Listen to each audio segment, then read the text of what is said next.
वादी कश्मीर में दफ़ा 370 की मनसूखी के बाद सियासी सरगर्मियां जमूद का शिकार रही, लेकिन गुज़श्ता बरस के बरक्स रवा साल सियासी जमातों ने अपनी सरगर्मियां बहाल की हैं।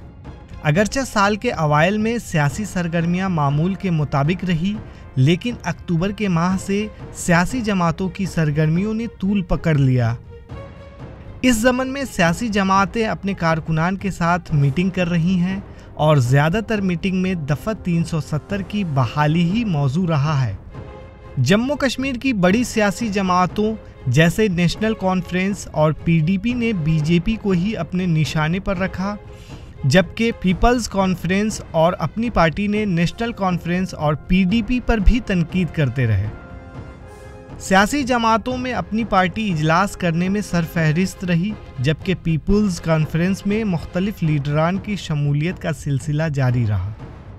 पीडीपी के जो लीडरान अपनी पार्टी में शामिल न हो सके तो उन्होंने सज्जाद लून की क़यादत वाली पीपल्स कॉन्फ्रेंस में शमूलियत इख्तियार की। अपनी पार्टी, पीपल्स कॉन्फ्रेंस और नेशनल कॉन्फ्रेंस ने सियासी इजलास का सिलसिला साल भर जारी रखा, ताहम पीडीपी पर बेशतर औकात सियासी इजलास करने पर पाबंदी आयद रही। पीडीपी का कहना था कि उन पर सरकार ने इस वजह से पाबंदी लगाई है ताकि उनकी पार्टी अवाम की नज़रों से ओझल रहे। को पता है कि 12 दिसंबर को हमने यहाँ यूथ का कन्वेंशन बुलाया था मैडम ने अपने रेजिडेंस पे, और उसके लिए सब सारी तैयारियां भी मुकम्मल हो चुकी थी। और आने वक्त पे जब लोग आना शुरू हो गए तो इन्होंने उस पर पाबंदी लगाई, तो किसी भी यूथ को, किसी भी नौजवान को वहाँ जाने की इजाज़त नहीं दी। तो ये दर्शाता है कि ये पीपल्स डेमोक्रेटिक पार्टी के साथ एक ऐसा सलूक किया जा रहा है जिससे इनको लगता है कि हम पीपल्स डेमोक्रेटिक पार्टी को दबा सकते हैं, लेकिन ऐसी कोई बात नहीं है। हमने ये अहद किया है कि पीपल्स डेमोक्रेटिक पार्टी दफ़ा 370 35 को वापस लाने के लिए जदोजहद करती रहेगी, पुरअमन जदोजहद करती रहेगी, और आइंदा जितना भी हो सके हमसे हम उसके लिए काम करें। नेशनल कॉन्फ्रेंस के तर्जमान का कहना है कि मरकज़ी सरकार को जम्मू कश्मीर में जमहूरी और सियासी निज़ाम बहाल करने चाहिए ताकि हम लोग भी जमहूरियत का फ़ायदा उठा सकें।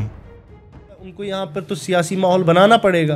कितनी देर यहाँ पर एक एडमिनिस्ट्रेशन ऐसी रखेंगे जिसका कोई अकाउंटेबल नहीं हो, जो लोगों के अकाउंटेबिलिटी नहीं कर सकते हैं, तो ये सब चीज़ें तो करनी पड़ेंगी। नेशनल कॉन्फ्रेंस ने हमेशा पहले एस्टैब्लिश और मजबूत करने का काम तो नेशनल कॉन्फ्रेंस ने किया है डेमोक्रेटिक इंस्टीट्यूशंस को, चाहे शेर कश्मीर हो या डॉक्टर साहब हो या उमर साहब हो, हमने यहाँ पे मजबूत किए हैं इन इंस्टीट्यूशंस को, न कि कमज़ोर किए हैं। और हम यही चाहते हैं जैसे बाकी कंट्रीज़ में डेमोक्रेटिक इंस्टीट्यूशंस फल फूल रहे हैं, यहाँ पर भी फल फूले, यहाँ पे भी वैसे चले। हम कोई अलग इंसान नहीं है, हम कोई अलग कौम नहीं है।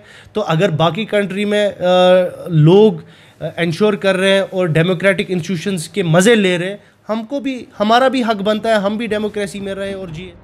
चंद माह के दौरान जम्मू कश्मीर में सियासी सरगर्मियां इस कदर तेज़ हुई है जिससे ऐसा महसूस हो रहा है कि जैसे जम्मू कश्मीर में इलेक्शन का माहौल हो।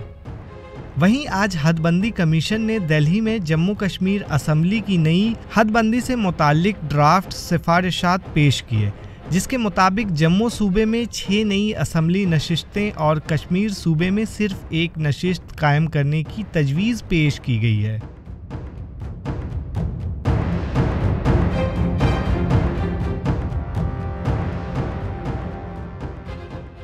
ईटीवी भारत के लिए श्रीनगर से मीर फरहत की रिपोर्ट।